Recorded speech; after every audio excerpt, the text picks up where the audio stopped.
Hello. Well, I may have found, in fact, one of the drives is having issues, maybe after heating up. I don't know. They all seem to be fine, but this one is now doing strange things. It won't read drive 0 and other such things. I will have to check into this, but also it's the one that seems to lock everything up.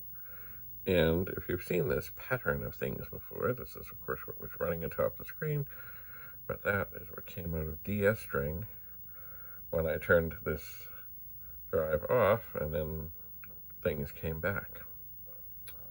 So I will see. But anyway, that's why we torture things, to make sure that if there's something bad, something not going to work, something going to fail, that it fails here. Because I do not want to sell anything that is defective. Anyway, we will continue. Bye for now.